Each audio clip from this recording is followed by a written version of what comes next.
ನೀವೇನು ನಮ್ಮ ಚಾನಲ್ಸ್ಗೆ ಸಬ್ಸ್ಕ್ರೈಬ್ ಆಗಿಲ್ಲ ಅಂದರೆ ಈ ಕೂಡಲೇ ಸಬ್ಸ್ಕ್ರೈಬ್ ಬಟನನ್ನು ಒತ್ತಿ, ಹಾಗೆ ಪಕ್ಕದಲ್ಲಿರುವ ಬೆಲ್ ಐಕಾನ್ನ ಕ್ಲಿಕ್ ಮಾಡಿ.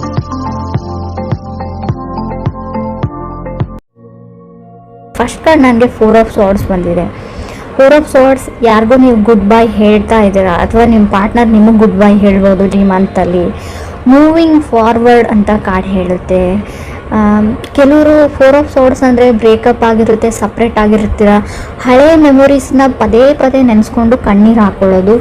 4 ಆಫ್ ಸಾರ್ಡ್ಸ್ ನಿದ್ದೆ ಬರದೇ ಇರೋದು, ಕಣ್ಣಿಗೆ ನಿದ್ದೆನೇ ಬರ್ತಾ ಇಲ್ಲ, ಬರೀ ಹಳೆ ನೆನಪುಗಳು. ಲುಕಿಂಗ್ ಎಟ್ ಓಲ್ಡ್ ಮೆಮೊರೀಸ್ ಅಂತ ಹೇಳುತ್ತೆ. ಫೋಟೋಸ್, ಅದೇ ಫೋನಲ್ಲಿರೋ ಫೋಟೋಸ್ ನೋಡ್ತೀರಾ, ಫೋನಲ್ಲಿರೋ ವಿಡಿಯೋಸ್ ನೋಡ್ತೀರಾ, ಅದೇ ಹಳೆ ಮೆಸೇಜಸ್ನ ರೀಡ್ ಮಾಡ್ತೀರಾ, ಓದ್ತಾ ಇರ್ತೀರಾ, ಬಟ್ ನಿಮ್ಮ ಕಣ್ಣಲ್ಲಿ ಕಣ್ಣೀರು ಮಾತ್ರ ಸ್ಟಾಪ್ ಆಗಲ್ಲ ಅಂತ ಕಾರ್ಡ್ ಕ್ಲಿಯರಾಗಿ ಹೇಳ್ತಾ ಇದೆ. ಇದು ನೀವೇ ಮಾಡ್ತಾ ಇದ್ದೀರಿ ಅಂತ ಅಲ್ಲ, ನೀವು ಕನೆಕ್ಟ್ ಆಗಿರೋ ವ್ಯಕ್ತಿ ಕೂಡ ಇದನ್ನು ಸಫರಿಂಗ್ ಅಂತ ಹೇಳ್ತೀನಿ. ತುಂಬಾ ಸಫರ್ ಮಾಡ್ತಾ ಇದ್ದರೆ 4 ಆಫ್ ಸಾರ್ಡ್ಸ್ ಬರುತ್ತೆ. ಅದು ದುಃಖ ನಿಮಗೆ ತಡ್ಕೊಳ್ಳೋಕ್ಕೆ ಆಗಲ್ಲ, ಕಣ್ಣಿಗೆ ನಿದ್ದೆನೇ ಬರಲ್ಲ ಅಂತ. ಸೆಕೆಂಡ್ ಕಾರ್ಡ್ ನನಗೆ 6 ಆಫ್ ಸಾರ್ಡ್ಸ್ ಬಂದಿದೆ. ಡಿಫ್ರೆಂಟ್ ಸ್ಟೇಟ್ಸ್ನ ರೀಪ್ರೆಸೆಂಟ್ ಮಾಡೋದು 6 of swords. Exploring, thinking good and bad ಅಂತ ಹೇಳ್ತೀವಿ. ಇದನ್ನು ಮಾಡಿದ್ರು ಒಳ್ಳೇದಾಗುತ್ತಾ, ಇದನ್ನು ಮಾಡಿದ್ರು ಕೆಟ್ಟದ್ದಾಗುತ್ತಾ ಅಂತ. Thinking good and bad. Emotions, waters in your eyes ಅಂತ ಹೇಳುತ್ತೆ. ಆಲ್ರೆಡಿ ಹೇಳಿದ್ದೀನಿ ನಾನು, 4 ಆಫ್ ಸಾರ್ಡ್ಸ್ ಬಂದಾಗ ನಿಮಗೆ ಕಣ್ಣಲ್ಲಿ ನೀರನ್ನ ಸ್ಟಾಪ್ ಮಾಡ್ಕೊಳ್ಳೋಕ್ಕೆ ಆಗಲ್ಲ. 6 ಆಫ್ ಸಾರ್ಡ್ಸ್ನು ಅದೇ ಹೇಳುತ್ತೆ. ತುಂಬ ದೂರ ಇದ್ದಾರೆ ಅವರು, ಡಿಸ್ಟೆನ್ಸ್ ಇದೆ ಇಬ್ಬರ ಮಧ್ಯೆ, ಬೇರೆ ಊರಲ್ಲಿ ಇರ್ತಾರೆ ಅವರು ನೀವು, ಬಟ್ ಆದರೂ ನಿಮ್ಮ ಮನ್ಸು ಆ ಜಾಗದಲ್ಲಿದೆ, ಅವ್ರ ಮನ್ಸು ಇಲ್ಲಿದೆ ಅಂತ ಕ್ಲಿಯರಾಗಿ ಹೇಳ್ತಾ ಇದೆ. ಥರ್ಡ್ ಕಾರ್ಡ್ ನನಗೆ ಸ್ಟಾರ್ ಕಾರ್ಡ್ ಬಂದಿದೆ. ಕೆಲವ್ರಿಗೆ ಸ್ಟಾರ್ ಕಾರ್ಡ್ ತುಂಬ ಡಿಪ್ರೆಷನ್, ನೋವನ್ನ ತಂದ್ಕೊಡೋ ಕಾರ್ಡ್ ಅಂತ ಹೇಳ್ತೀನಿ. ಗಿಲ್ಟಿ ಫೀಲ್ ಮಾಡ್ಕೊಳ್ತೀರಾ, ರಿಗ್ರೆಟ್ ಇರುತ್ತೆ ನಿಮಗೆ ಆ್ಯಂಡ್ ಅದರ್ ಪರ್ಸನ್ಗೂ ಕೂಡ ಅಂತ ಕಾರ್ಡ್ ಹೇಳುತ್ತೆ. ಬಟ್ ಲೆಟ್ ಗೋ ಅಂತ ಹೇಳ್ತೀನಿ. ಸೊ ಏನೇ ಆಗಲಿ ಲೈಫಲ್ಲಿ ಒಳ್ಳೆಯದಕ್ಕೆ ಆಗುತ್ತೆ ಅಂತ ಸ್ಟಾರ್ ಕಾರ್ಡ್ ಹೇಳುತ್ತೆ. ಡ್ರೀಮ್ ಬಿಗ್ ಅಂತ ಹೇಳುತ್ತೆ. ಅವ್ರಿಗಂತಲೂ ಬೆಟರ್ ಪರ್ಸನ್ ನಿಮಗೋಸ್ಕರ ವೇಟ್ ಮಾಡ್ತಾ ಇರ್ಬೋದು. ಸೊ ಇನ್ಯಾವತ್ತೂ ಅವ್ರು ನನಗೆ ಸಿಗಲ್ಲ ಅಂತ ನಿಮ್ಗೆ ಅನಿಸಿರ್ಬೋದು ಅಂತಲೂ ಕಾರ್ಡ್ ಹೇಳುತ್ತೆ. ಫೋರ್ತ್ ಕಾರ್ಡ್ ಸ್ಟ್ರೆಂತ್ ಕಾರ್ಡ್ ಬಂದಿದೆ. ಸೊ ನಿಮ್ಮ ಹತ್ರ ಸ್ಟ್ರೆಂತ್ ಇದೆ ಅಂತ ಹೇಳುತ್ತೆ. ಸ್ಟಾರ್ ಕಾರ್ಡ್ ಬಂದ್ಬಿಟ್ಟು ನಮಗೆ ಸ್ಟ್ರೆಂತ್ ಕಾರ್ಡ್ ಬಂದರೆ ಏನು ಹೇಳ್ತೀವಿ, ಎಷ್ಟೇ ದುಃಖ ಆಗಿರಲಿ, ಎಷ್ಟೇ ಏನೇ ಆಗಿರಲಿ ಲೈಫಲ್ಲಿ, you are able to face anything ಅಂತ ಹೇಳುತ್ತೆ. Anything and everything. ರೈಟ್ ನಾವು ಅಲ್ಲಿ ನೀವು ಆ ಸಿಚುವೇಶನಲ್ಲಿದ್ದರೆ ಎಲ್ಲನೂ ಫೇಸ್ ಮಾಡ್ತೀರಾ, ನೀವು ಎಲ್ಲನೂ ಹೆದರಿಸ್ತೀರಾ. ಫಿಫ್ತ್ ಕಾರ್ಡ್ ನನಗೆ ಸನ್ ಕಾರ್ಡ್ ಬಂದಿದೆ. ಸೊ ನೀವೆಲ್ಲ ಆಟೋಮೆಟಿಕ್ ನೀವು ಹೀಲ್ ಆದಾಗ, ಅದರಿಂದ ಹೊರಗಡೆ ಬಂದಾಗ, ಸನ್ ಕಾರ್ಡ್ ನಾವು ಟ್ಯಾರೋ ಡೆಕ್ಕಲ್ಲೇ ತುಂಬ ಪಾಸಿಟಿವ್ ಕಾರ್ಡ್ ಅಂತ ತುಂಬ ಸರ್ತಿ ಹೇಳಿದ್ದೀನಿ ನಾನು.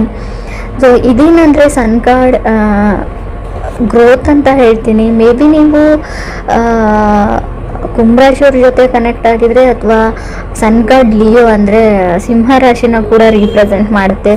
ಆ ರಾಶಿಯವ್ರ ಜೊತೆ ಕೂಡ ಕನೆಕ್ಟ್ ಆಗಿರ್ಬೋದು, ಅಥವಾ ನೀವು ಯಾವುದೇ ರಾಶಿಯವ್ರ ಜೊತೆ ಕನೆಕ್ಟ್ ಆಗಿರ್ಬೋದು. ಆ ವಿಷಯ ಅದಲ್ಲ, ನಿಮ್ಮದು ಅಥವಾ ಅದರ್ ಪರ್ಸನ್ದು ಬರ್ತ್ಡೇ ಕೂಡ ಹತ್ತಿರ ಬಂದಿರ್ಬೋದು ಅಂತ ಕಾರ್ಡ್ ಹೇಳುತ್ತೆ. ಬರ್ಡೇ ಮಂತ್ ಅಂತ ಹೇಳುತ್ತೆ. ಮುಖದಲ್ಲಿ ಒಂದು ಗ್ಲೋ ಇರುತ್ತೆ, ನಿಮ್ಗೆ ಖಂಡಿತವಾಗ್ಲೂ ಗ್ಲೋ ಬರುತ್ತೆ ಅಂತ ಹೇಳ್ಬೋದು. ಶೆಡ್ಡಿಂಗ್ ಆಫ್ ಓಲ್ಡ್ ಸ್ಕಿನ್ ಅಂತ ಹೇಳ್ತೀವಿ. ಮೇ ಬಿ ನಿಮ್ಗೆ ಅನಿಸುತ್ತೆ ನೀವು ಏನೋ ಕಳ್ಕೊಂಡ್ಬಿಟ್ಟೆ ಲೈಫಲ್ಲಿ ಅಂತ, ಬಟ್ ಆ ಥರ ಇಲ್ಲ. ನಿಮ್ಮಿಂದ ಏನು ಕಿತ್ಕೊಂಡಿರುತ್ತೆ ಯೂನಿವರ್ಸ್ ಅದನ್ನು ವಾಪಸ್ ರಿಟರ್ನ್ ಬ್ಯಾಕ್ ಮಾಡೇ ಮಾಡುತ್ತೆ ಅಂತ ಸನ್ ಕಾರ್ಡ್ ಹೇಳ್ತಾ ಇದೆ. So worry ಮಾಡ್ಕೊಳ್ಬೇಡಿ. 6th ಕಾರ್ಡ್ ನನಗೆ 7 ಆಫ್ ಪೆಂಟಿಕಲ್ಸ್ ಬಂದಿದೆ. ಏನು ಅಂದರೆ 7th ಕಾರ್ಡ್ ಹರ್ಮೆಟ್ ಕಾರ್ಡ್ ಬಂದಿದೆ. ಸೊ ನೀವು ಕೆಲವರು ಯಾವುದಕ್ಕಾದರೂ ವೇಟ್ ಮಾಡ್ತಾ ಇದ್ರೆ ತುಂಬ ದಿನಗಳಿಂದ, ಫೇಮ್ ಆ್ಯಂಡ್ ಸಕ್ಸಸ್ ಆಗಿರ್ಬೋದು, ಯಾವುದೇ ಒಂದು ವ್ಯಕ್ತಿಗಾಗಿರ್ಬೋದು, ಅಥವಾ ನಾನು ವೇಟ್ ಲಾಸ್ ಮಾಡ್ಕೊಳ್ಬೇಕು ಅಂತ ಡಯಟ್ ಮಾಡ್ಕೋರು ಆಗಿರ್ಬೋದು, ಅಥವಾ ಬೇಬಿ ಬೇಕು ಅಂತ ಏನು ಹೇಳ್ತಾರೆ ಕನ್ಸೀವ್ ಆಗೋಕ್ಕೆ ಟ್ರೈ ಮಾಡ್ತಾ ಇರ್ಬೋದು. ಸೊ ಅವರು ಕೂಡ ನೀವೇನು ಅಂದ್ಕೊಂಡಿರ್ತಾರೋ ಅದು ಸಿಗೋ ಅಂಥ ಟೈಮ್ ಅಂತ ಹೇಳೋದು. ಬಟ್ ಅಷ್ಟೇ ಕೇರ್ಫುಲ್ಲಾಗಿ ಕೂಡ ನೀವು ಇರಬೇಕಾಗುತ್ತೆ ಅಂತ ನಾನು ಹೇಳ್ತೀನಿ. ಯಾವುದೇ ರೀತಿ ರಿಸ್ಕ್ ತೊಗೊಳ್ಳೋದು ಬೇಡ ಅಂತ ಕೂಡ ಹೇಳ್ತಾ ಇದೆ ಕಾರ್ಡು. ಈ ಹೇರ್ ಕಾರ್ಡ್ ನನಗೆ 6 ಆಫ್ ಪೆಂಟಿಕಲ್ಸ್ ಬಂದಿದೆ. ನಿಮ್ಮ ಹತ್ರ ತುಂಬ ಜನ ಹೆಲ್ಪ್ ಕೇಳ್ತಾರೆ. ಸೊ ನೋ ಹೇಳೋದನ್ನು ಕಲೀರಿ ಅಂತ ಕಾರ್ಡ್ ಹೇಳುತ್ತೆ. ಎಲ್ಲನೂ ನಾನು ಮಾಡಿಬಿಡ್ತೀನಿ, ಎಲ್ಲ ನನ್ನಿಂದ ಆಗುತ್ತೆ ಅಂತ ಯಾವುದೂ ಇರಲ್ಲ. ನನ್ನಿಂದ ಆಗಲ್ಲ, ನನಗೆ ಬೇರೆ ಕೆಲಸ ಇದೆ ಅಂತ ಹೇಳ್ಬೋದು. ಎಮೋಷ್ನಲಿ ಮೆಚ್ಯೂರ್ಡ್ ಆಗ್ತೀರಾ 6 ಆಫ್ ಪೆಂಟಿಕಲ್ಸ್ ಇರೋದ್ರಿಂದ. You are deserving the best ಅಂತ ಕಾರ್ಡ್ ಹೇಳುತ್ತೆ. 9th ಕಾರ್ಡ್ 7 ಆಫ್ ಪೆಂಟಿಕಲ್ಸ್ ಬಂದಿದೆ. ನಿಮ್ಮ ಡ್ರೀಮ್ಸು ನಿಮ್ಮ ಹತ್ರ ಬರ್ತಾ ಇದೆ, ಬರುತ್ತೆ ಅಂತ ಕೂಡ ಹೇಳುತ್ತೆ. ಎಷ್ಟೇ ಕಷ್ಟ ಆದಮೇಲೂ ಕತ್ಲಾದ್ಮೇಲೆ ಬೆಳಕು ಬರೋ ಥರ ಇದು. ತುಂಬ ಕಷ್ಟನ ನೋಡಿದರೆ ಖಂಡಿತವಾಗ್ಲೂ 9th ಕಾರ್ಡ್ 7 ಆಫ್ ಪೆಂಟಿಕಲ್ಸ್ ಇದೆ. 10th ಕಾರ್ಡ್ ನನಗೆ 7 ಆಫ್ ಕಪ್ಸ್ ಇದೆ. ಡ್ರೀಮ್ಸ್ ಕಮ್ಸ್ ಟ್ರೂ ಅಂತ ಹೇಳ್ತೀವಿ. ಅದಕ್ಕೂ ಒಂದು ಕ್ಲಾಸ್ ಇದೆ. 11th ಕಾರ್ಡ್ 9 ಆಫ್ ವಾಂಡ್ಸ್ ಬಂದಿರೋದ್ರಿಂದ ನೀವು ತುಂಬ ಸರ್ತಿ ಹರ್ಟ್ ಆಗಿದ್ದೀರಾ ಆ್ಯಸ್ ಅ ಪರ್ಸನ್ ಅಂತ ಕಾರ್ಡ್ ಹೇಳುತ್ತೆ. As a person so money times ನಿಮ್ಮ ಟ್ರಸ್ಟು ಬ್ರೇಕ್ ಆಗಿದೆ, ಟ್ರಸ್ಟ್ ಇಶ್ಯೂಸ್ ಇದೆ ರಿಲೇಷನ್ಶಿಪ್ಪಲ್ಲಿ. ಸೊ ಅವ್ರು ನಂಬಲ ಬೇಡವಾ, ತುಂಬ ಗೊಂದಲಗಳು, ಕನ್ಫ್ಯೂಷನ್ಸ್ ಇದೆ, ಏನೇನೋ ಅನುಮಾನಗಳು ಸ್ಟಾರ್ಟ್ ಆಗಿದೆ, ನಿಮಗೆ ಸ್ಟಾರ್ಟ್ ಆಗುತ್ತೆ ಕೂಡ ಕೆಲವರಿಗೆ. 12th ಕಾರ್ಡ್ ನನಗೆ ವೀಲ್ ಆಫ್ ಫಾರ್ಚೂನ್ ಇದೆ. ಬಟ್ ನೀವು ಕೊನೆಯದಾಗಿ ನೀವೇ ವಿನ್ ಆಗ್ತೀರಾ ಅಂತ ಕಾರ್ಡ್ ಹೇಳುತ್ತೆ. ತುಂಬ ಬರ್ತ್ ಆಫ್ ಬಿಗ್ ಐಡಿಯಾಸ್ ಅಂತ ಹೇಳುತ್ತೆ. Purchasing home, car, gold. ನೀವು ಟ್ರಾವೆಲ್ ಮಾಡಿ ನಿಮ್ಮ ತಾಯಿನ ನೋಡೋಕ್ಕೆ ಹೋಗ್ತೀರಾ, ವೆಕೇಷನ್ಸ್ ಅಂತ ಹೇಳುತ್ತೆ. ನಿಮ್ಗೇನಾದರೂ ಮಕ್ಕಳಿದ್ರೆ ಅವರು ಖುಷಿಯಾಗಿರ್ತಾರೆ ಅಂತ ಹೇಳುತ್ತೆ. ಫ್ರೀ ಆಫ್ ಪ್ರಾಬ್ಲಮ್ಸ್ ಅಂತ ಹೇಳ್ತೀನಿ. ಸೊ ಆದಷ್ಟು ಗ್ರೀನ್ ಕಲರ್ನ ಯೂಸ್ ಮಾಡಿ ಅಂತ ಹೇಳ್ತೀವಿ. ಗ್ರೀನ್ ಕಲರ್ ಬಟ್ಟೆಗಳು, ಗ್ರೀನ್ ಕಲರಲ್ಲಿ ವಾಲ್ ಪೇಂಟಿಂಗ್ಸ್ನು, ಗ್ರೀನ್ ಕಲರ್ ಜ್ಯುವೆಲರಿ ಆಗಿರ್ಬೋದು, ರಿಂಗ್ ಆಗಿರ್ಬೋದು, ಹೇರ್ ಬ್ಯಾಂಡ್ಸ್ ಆಗಿರ್ಬೋದು, ನಿಮ್ಮ ಶರ್ಟ್ ಪ್ಯಾಂಟ್ಸ್ ಎನಿಥಿಂಗ್ ಆಗಿರ್ಬೋದು. ನೀವು ಜೆಂಟ್ಸ್ ಆಗಿದ್ದರೆ ಆದಷ್ಟು ನಿಮಗೆ ಹಣದ ಪ್ರಾಬ್ಲಮ್ ಇದ್ದರೆ ಗ್ರೀನ್ ಈಸ್ ಮನಿ ಅಂತ ಕರಿತೀವಿ. ಸೊ ಎಲ್ರಿಗೂ ಅನ್ವಯಿಸಲ್ಲ ಫ್ರೆಂಡ್ಸ್. ನಿಮಗೆ ನಿಮ್ಮ ಚಾರ್ಟಲ್ಲಿ ನಿಮ್ಮ ಕಾರ್ಡಲ್ಲಿ ಶೋ ಆಗ್ತಾ ಇರೋದ್ರಿಂದ ಆದಷ್ಟು ಗ್ರೀನ್ ಕಲರ್ನ ಯೂಸ್ ಮಾಡಿ ಅಂತ ಹೇಳ್ತೀನಿ. ಕೆಲವ್ರಿಗೆ ನಾನು ಹೇಳ್ತೀನಿ, ಮುಂಚೆ ಆಗಿರ್ಬೋದು ಬಾಡಿ ಶೇಮಿಂಗ್ ಅಂತ ಕರಿತೀವಿ ನಾವು. ಸೊ ಆ ಥರ ನಾನು ದಪ್ಪ ಇದ್ದೀನಿ, ನಾನು ಚೆನ್ನಾಗಿಲ್ಲ, ನಾನು ಬ್ಲ್ಯಾಕ್ ಇದ್ದೀನಿ, ನಾನು ಕೂದಲಿಲ್ಲ, ಆ ಥರ ಎಲ್ಲ ಯೋಚನೆಗಳು ನಿಮಗೆ ಬರುತ್ತೆ. ನನ್ನ ಸ್ಕಿನ್ ಸರಿ ಇಲ್ಲ, ಆ ಥರ ನಿಮ್ಮ ಕಾನ್ಫಿಡೆನ್ಸ್ ಲೋ ಆಗೋ ಇಶ್ಯೂಸ್ ಕೂಡ 7 ಆಫ್ ಕಪ್ಸ್ ಇರೋದ್ರಿಂದ ಬರುತ್ತೆ. ಇವಾಗಲೇ ಹೇಳ್ತಾ ಇದ್ದೀನಿ, ಡ್ರೀಮ್ ಬಿಗ್ ಅಂತ ಹೇಳ್ತೀವಿ ನಾವು. ಲಾ ಆಫ್ ಅಟ್ರಾಕ್ಷನ್ನ ಯೂಸ್ ಮಾಡಿ. ಸೊ ನಾನು ಇದಕ್ಕೆ ನಾನು ಯಾರು ಚೆನ್ನಾಗಿಲ್ಲ, ಚೆನ್ನಾಗಿರ್ತಾರೆ, ದಪ್ಪ ಇದ್ದಾರೆ, ಸಣ್ಣ ಇದ್ದಾರೆ, ಅದು ಯಾವುದೂ ಮ್ಯಾಟ್ರ್ ಆಗಲ್ಲ. ಸೊ ನಮ್ಮ ಬಗ್ಗೆ ನಮ್ಗೆ ಕಾನ್ಫಿಡೆಂಟ್ ಇರಬೇಕು ಅಷ್ಟೇ. ಎಲ್ಲರೂ ಅವ್ರವ್ರ ಮಟ್ಟಕ್ಕೆ ಅಥವಾ ಅವ್ರವ್ರ ತಿಳುವಳಿಕೆಗೆ ಬಿಟ್ಟಿದ್ದು. ಸೊ ನೀವು ಚೆನ್ನಾಗಿರೋ ದೃಷ್ಟಿಯಿಂದ ನೋಡಿದರೆ ನೀವು ಚೆನ್ನಾಗೇ ಇರ್ತೀರ.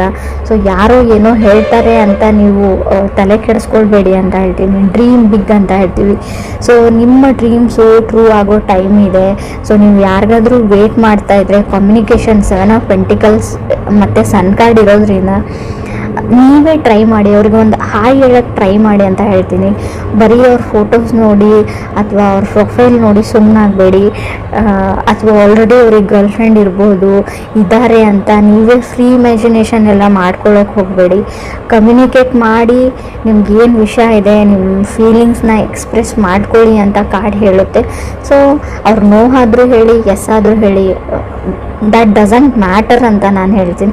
ಅಟ್ಲೀಸ್ಟ್ ನಿಮ್ಮ ಟೈಮ್ ಸೇವ್ ಆಗುತ್ತೆ. ಸೊ ಅವ್ರಿಗೆ ವೇಟ್ ಮಾಡ್ಕೊಂಡು ಕೂಡೋದಾದರೂ ನೀವು ಬಿಡ್ತೀರಾ. ನಿಮ್ಮ ಟೈಮ್ ಆ್ಯಂಡ್ ಮನಿ ಎರಡೂ ಸೇವ್ ಆಗುತ್ತೆ ಅಂತ ಕಾರ್ಡ್ ಹೇಳ್ತಾ ಇದೆ. ಅಥವಾ ನೀವು ಮ್ಯೂಚುವಲಿ ಯಾರ ಜೊತೆನೋ ಫ್ರೆಂಡ್ಸ್ ಥರ ಇರ್ತೀರಾ, ಫ್ರೆಂಡ್ಸ್ ಥರ ಓಡಾಡ್ತೀರಾ. ಸೊ ನಿಮಗೆ ಅವ್ರ ಮೇಲೆ ಫೀಲಿಂಗ್ಸ್ ಇದೆ. ಅದು ಅಥವಾ ಕ್ರಾಸ್ ವಾಚರ್ಸ್ ಯಾರಾದರೂ ನೋಡ್ತಾ ಇದ್ದರೆ 7 ಆಫ್ ಕಪ್ಸ್ ನನಗೆ ಕಾರ್ಡ್ ಬಂದಿರೋದ್ರಿಂದ ಸೊ ಹೇಳ್ಕೊಳ್ಳೋಕ್ಕಾಗಿಲ್ಲ ಅಂತ ಹೇಳ್ಕೊಂಡು ಬಿಡಿ ಅಂತ ಹೇಳುತ್ತೆ. ಯಾಕಂದರೆ ಮಿಸ್ ಆಪರ್ಚುನಿಟೀಸ್ ಆಗೋವಂಥ ಚಾನ್ಸಸ್ ಇದೆ. ಮತ್ತು 9 ಆಫ್ ವಾಂಡ್ಸ್ ಇರೋದ್ರಿಂದ ಈ ಮಿಸ್ಅಂಡರ್ಸ್ಟ್ಯಾಂಡಿಂಗ್ ಅಂತ ಹೇಳ್ತೀವಿ, ಟ್ರಸ್ಟ್ ಇಶ್ಯೂಸ್ ಬರ್ಬೋದು. ನೀವೇ ಮಿಸ್ಅಂಡರ್ಸ್ಟ್ಯಾಂಡಿಂಗ್ ಮಾಡ್ಕೊಳ್ಬೋದು, ಬೇರೆಯವ್ರ ಬಗ್ಗೆ ತಪ್ಪಾಗಿ ತಿಳ್ಕೊಳ್ಳುವಂಥ ಚಾನ್ಸಸ್ ಇದೆ. ಮತ್ತು ಇದರಿಂದ ನೀವು ಅದರ್ ಪರ್ಸನ್ಗೆ ಹರ್ಟು ಮಾಡ್ಬೋದು ಈ ಮಂತಲ್ಲಿ ಅಂತ ಹೇಳುತ್ತೆ. ಸೊ ನಿಮಗೆ ಯಾರೇ ಏನೇ ಹೇಳಿರಲಿ, ಥರ್ಡ್ ಪರ್ಸನ್ ಯಾರನ್ನೋ ಯಾರ ಜೊತೆನೇ ನೋಡಿರಲಿ, ನೀವು ಏನು ಹೇಳ್ತೀವಿ ನಾವು, ನೀವೇ ಕಣ್ಣಾರೆ ನೋಡಿದರೂ ಕೂಡ ಇನ್ನೊಂದು ಸರ್ತಿ ಅದನ್ನು ಪ್ರಮಾಣಿಸಿ ನೋಡ್ಕೊಳ್ಳಿ ಅಂತ ನಾನು ಹೇಳ್ತೀನಿ. ಸೊ ನೀವು ಮಿಸ್ಅಂಡರ್ಸ್ಟ್ಯಾಂಡಿಂಗ್ ಮಾಡಿಕೊಂಡು ಅದರ್ ಪರ್ಸನ್ಗೆ ಹರ್ಟ್ ಮಾಡುವಂಥ ಚಾನ್ಸಸ್ ಇದೆ. ಅದ್ರ ಬಗ್ಗೆ ನಿಮಗೆ ಕೇರ್ ಇರಲಿ. ಸೊ ನಿಮಗೇನಾದರೂ ಮಕ್ಕಳಿದ್ರೆ, ಆಲ್ರೆಡಿ ಕಿಡ್ಸ್ ಇದ್ದರೆ ಅವ್ರನ್ನ ಖುಷಿಯಾಗಿ ಇಟ್ಕೊಳ್ಳೋಕೆ ಟ್ರೈ ಮಾಡಿ. ನಿಮ್ಮ ರಿಲೇಷನ್ಶಿಪ್ಪು, ನಿಮ್ಮ ಕಿತ್ತಾಟ, ನಿಮ್ಮ ಲೈಫಿನ ಹೊರೆನ ಅವ್ರ ಮೇಲೆ ಹಾಕಬೇಡಿ. ಸೊ ಅವ್ರ ಬಾಲ್ಯನ ಅವ್ರಿಗೆ ಅನುಭವಿಸೋ ಹಾಗೆ ನೀವು ಮಾಡಿಕೊಡಿ ಅಂತಲೇ ಕಾರ್ಡ್ ಹೇಳ್ತಾ ಇದೆ. ವೆಕೇಷನ್ಸ್ಗೆ ಹೋಗಿ ಅವ್ರ ಜೊತೆ ಟೈಮ್ ಸ್ಪೆಂಡ್ ಮಾಡಿ ಮಕ್ಕಳ ಜೊತೆ ಅಂತ ಕೂಡ ಕಾರ್ಡ್ ಕ್ಲಿಯರ್ ಆಗಿ ಹೇಳ್ತಾ ಇದೆ. ಬಟ್ ಸೋ ಮನಿ ಹರ್ಟ್, ನಿಮಗೆ ಹರ್ಟ್ ಆಗ್ತೀರಾ, ತುಂಬ ಹರ್ಟ್ ಆಗುವಂಥ ಚಾನ್ಸಸ್ ಇದೆ. ಸೊ ನಾನು ಮುಂಚೆನೇ ಹೇಳ್ತಾ ಇದ್ದೀನಿ, ಅದನ್ನೆಲ್ಲ ಮನಸ್ಸಿಗೆ ಇಟ್ಕೊಳ್ಬೇಡಿ.